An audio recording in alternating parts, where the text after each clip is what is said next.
जय हिंद दोस्तों, क्या हाल है। यदि आप भी बोर्ड परीक्षा 2026 के लिए तैयारी कर रहे हो तो इस वीडियो को अंत तक जरूर देख लेना, क्योंकि इस वीडियो में मैं आपको बताने वाला हूं जनवरी से पढ़कर 95% कैसे लाएं। चाहे आप क्लास 10th में हो, चाहे आप क्लास 12th में हो, दोनों स्टूडेंट के लिए यह वीडियो है।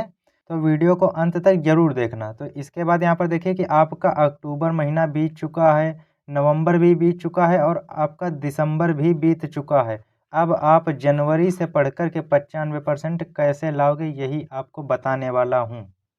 तो यहाँ पर इम्पोर्टेंट क्या है कि अंतिम मौका है, आपके पास अभी भी मौका है कि आप जनवरी से पढ़कर भी 95% ला सकते हो। ये आपके पास अंतिम मौका है और आप भी टॉपर बन सकते हो। इसमें कोई वो नहीं कि आप टॉपर नहीं बनोगे, आप भी टॉपर बन सकते हो।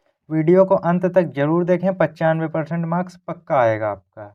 अब इसके बाद क्या है, यहाँ पर आप लोग देख लीजिए कि रख हौसला वो मंजर भी आएगा, रख हौसला वो मंजर भी आएगा, प्यासे के पास चल के समुंदर भी आएगा। थक कर ना बैठ ए मंजिल के मुसाफिर, मंजिल भी मिलेगी और मिलने का मज़ा भी आएगा। तो दोस्तों यहाँ पर आपकी मंजिल है बोर्ड एग्ज़ाम, और आपको बोर्ड एग्ज़ाम में अच्छे नंबर भी मिलेंगे और मिलने का मज़ा भी आएगा। तो चलिए दोस्तों, इसके बाद देखते हैं क्या है। तो अब यहाँ पर क्या है कि टॉपर क्या करते हैं और कैसे बनते हैं, यानी कि टॉपर आप भी बनोगे। तो वही आपको यहाँ पर बताने वाला हूँ कि टॉपर क्या करते हैं और कैसे बनते हैं। तो यहाँ पर देखिए कि सेम बुक टॉपर के पास भी होती है और आपके पास भी, सेम कॉपी टॉपर के पास होती है और आपके पास भी होती है। सेम टीचर टॉपर को भी पढ़ाते हैं और आपको भी। सेम पेपर टॉपर को भी मिलता है और आपको भी वही पेपर मिलता है। तो ऐसा क्या वह करता है, ऐसा क्या वह एग्ज़ाम में लिखता है कि उसके आ जाते हैं 90%, 95% और 98% तक, लेकिन आपके यहाँ पर 65, 70, 75 ही रह जाते हैं। तो ऐसा क्या टॉपर लिखता है कि उसके इतने नंबर आ जाते हैं और आपके नहीं आ पाते हैं। तो वो सारी स्ट्रेटजी इसी वीडियो में बताने वाला हूँ, तो वीडियो में लास्ट तक बने रहिएगा। और यहाँ पर देखिए इम्पोर्टेंट कि पढ़ने वाला ही कामयाब होता है। इसके बाद यहाँ पर आगे क्या करना है वो आपको यहाँ पर बता देता हूँ कि सिलेबस जान लीजिए पहले। यहाँ पर पूरा आपको बताने वाला हूँ कि किस तरीके से आपको तैयारी करनी है। तो सबसे पहले आप अपना सिलेबस जान लीजिए, उसके बाद हर विषय में कितने चैप्टर्स हैं। मान लीजिए किसी विषय में 12 चैप्टर हैं आपके, किसी में 15 हैं, किसी में 18 हैं। तो आप सभी चैप्टर्स को पहले जान लीजिए कितने चैप्टर हैं। उसके बाद कितने मार्क्स का है कौन सा चैप्टर। मान लीजिए पहला चैप्टर है 5 नंबर का, दूसरा है 6 नंबर का। इसी तरीके से सभी चैप्टर्स को जान लीजिए कि कौन चैप्टर कितने नंबर का है और किस सब्जेक्ट में कितने चैप्टर्स हैं। तो वही आप अपना पूरा सिलेबस पहले जान लीजिए। उसके बाद पूरी प्लानिंग के साथ स्टडी करिए।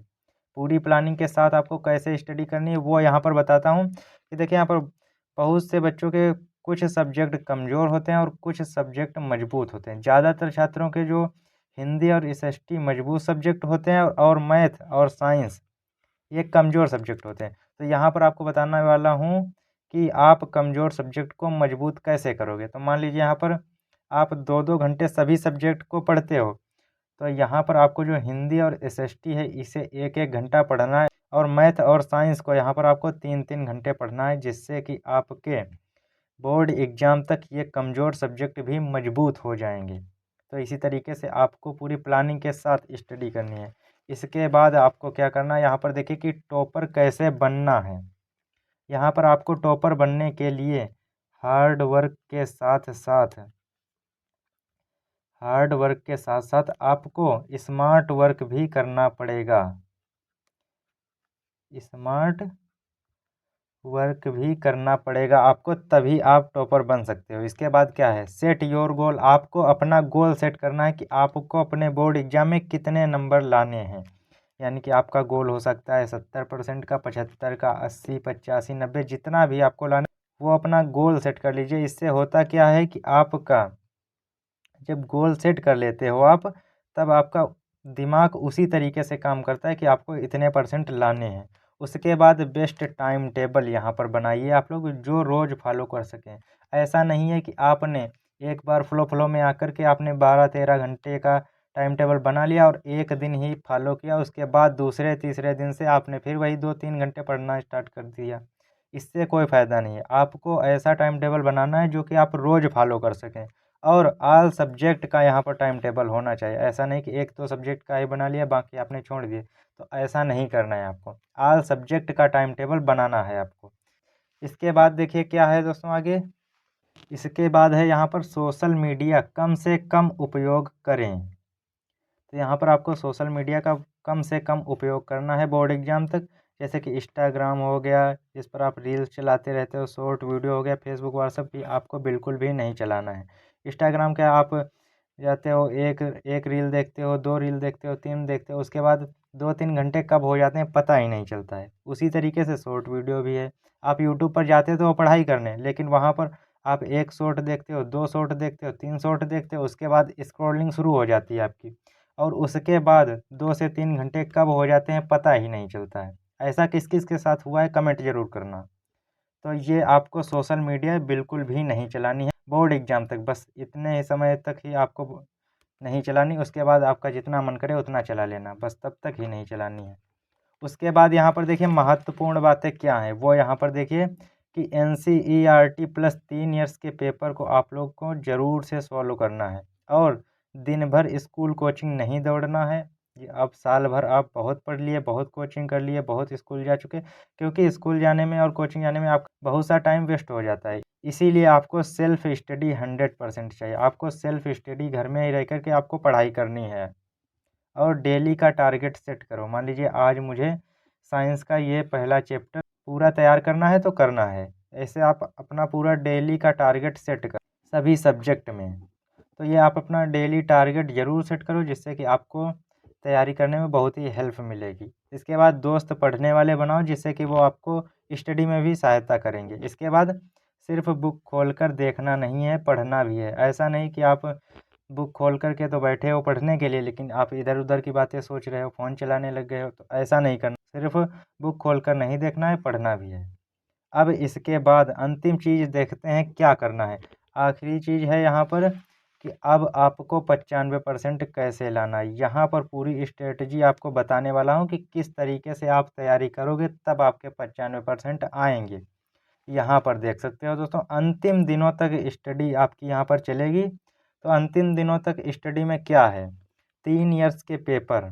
3 इयर्स के पेपर मतलब जैसे कि आप 2026 में पेपर दोगे, तो आप 2025 के, 24 के और 2023 के, इन 3 सालों के प्रीवियस ईयर पूरे के पूरे क्वेश्चन पेपर आपको सॉल्व करने हैं। और इसके बाद इम्पोर्टेंट क्वेश्चन आंसर को ज़रूर याद करना है और प्रीवियस ईयर क्वेश्चन पेपर को भी आप सॉल्व करना है। ये दोनों चीज़ें एक ही हैं, यानी कि प्रीवियस ईयर के क्वेश्चन पेपर को आपको ज़रूर सॉल्व करना है। और इम्पोर्टेंट नोट्स आप लोग ज़रूर बनाएं, शॉर्ट नोट आप लोगों को बनाना है।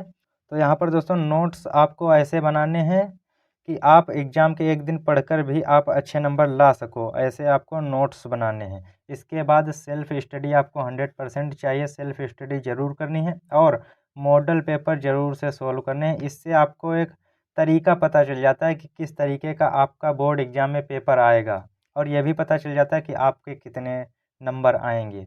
मॉडल पेपर इसीलिए आप लोग ज़रूर सॉल्व करना और क्वेश्चन बैंक से भी आप तैयारी कर सकते हो, क्योंकि क्वेश्चन बैंक में आपके सभी इम्पोर्टेंट क्वेश्चन आंसर होते हैं और प्रीवियस ईयर में जो क्वेश्चन पूछे गए हैं वो भी होते हैं क्वेश्चन बैंक में। और यहाँ पर इसमें ऑब्जेक्टिव क्वेश्चन भी होते हैं आपके, तो सभी इम्पोर्टेंट क्वेश्चन आपके इसी में मिल जाएंगे। तो आप लोग क्वेश्चन बैंक से भी तैयारी ज़रूर से करना, बहुत ही ज़्यादा हेल्प मिलेगी आपको। इसके बाद क्या करना है, इसके बाद आप लोगों को ऑल फार्मूला ज़रूर याद करना है। ज़्यादा फार्मूला है ही नहीं, आपके 2 सब्जेक्ट में है, साइंस में है और मैथ में है आपके फार्मूला। तो इन दोनों सब्जेक्ट में फार्मूला ज़रूर याद कर लेना, क्योंकि मैथ में बिना फार्मूला के आप कोई भी सवाल नहीं लगा सकते हो, तो इसलिए मैथ में फार्मूला ज़रूर से याद कर लेना।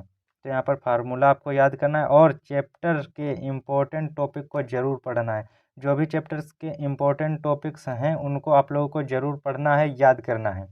इसके बाद क्या है कि सभी विषय का ऑब्जेक्टिव याद करें, यानी कि ऑब्जेक्टिव भी बहुत दोस्तों इम्पोर्टेंट है आप लोगों के लिए। सभी विषय का ऑब्जेक्टिव याद करें ज़रूर, क्योंकि सभी विषय में आपका 20 नंबर के ऑब्जेक्टिव पूछे जाते हैं और आपके 6 सब्जेक्ट हैं, तो 6 में आपके हो गए पूरे के पूरे 120 नंबर के आपके ऑब्जेक्टिव क्वेश्चन पूछे जाते हैं। तो ये भी बहुत ज़्यादा इम्पोर्टेंट हैं, तो ऑब्जेक्टिव क्वेश्चंस को आप लोगों को ज़रूर तैयार करना। तो दोस्तों यदि आप इस तरीके से अपनी स्टडी करते हो तो आप जनवरी से पढ़कर भी 95% ला सकते हो, अगर इस तरीके से पढ़ाई करते हो तो चलिए मिलते हैं आपसे किसी और नेक्स्ट वीडियो में।